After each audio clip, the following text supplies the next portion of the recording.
What is your message to people who are still here with us in Texas as they watch another hurricane inch closer to the coast? We pre-positioned lots of search and rescue assets here, whether it's National Guard, Wildlife and Fisheries, Fire Marshal, but we also have federal assets in the state because of the pre-landfall declaration that the president gave us.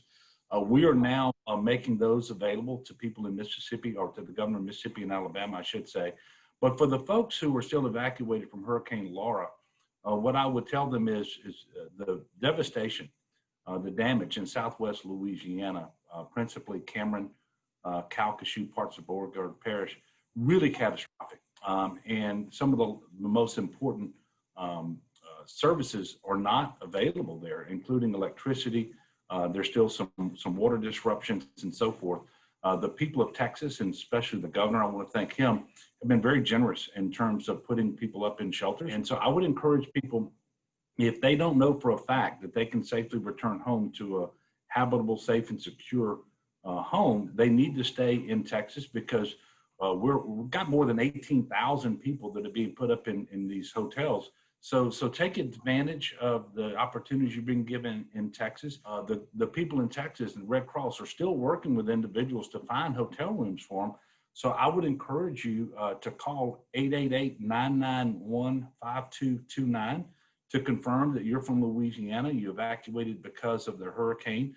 Let them know what parish you're from, and then they will help you to register for accommodation. So that's the information I would share with the people of Louisiana who are still in Texas because of Hurricane Laura. You know, I'm optimistic at the end of the day, we're going to rebuild stronger, better. We're going to be more resilient in the future.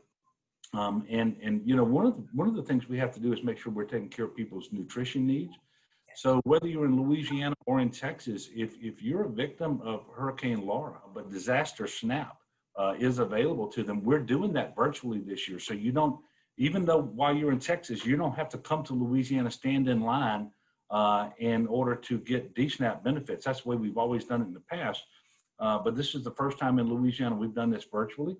If you qualified, we will either mail or overnight the card to you so that you have access to nutrition for you and your family. But it is available to evacuees in Texas, and they don't have to come back to Louisiana in order to get that benefit. A lot of nuanced moving parts to stuff like this when stuff like this happens. And I want to thank you for giving me this opportunity to talk to some of our citizens there in the great state of Texas. And again, I want to thank all the folks in Texas and the governor for being such good neighbors to us when we need it. And we'll be looking forward to the opportunity to return the favor. Hopefully we don't have an occasion to do that, but if we do, rest assured Louisiana will be good neighbors to our friends in Texas.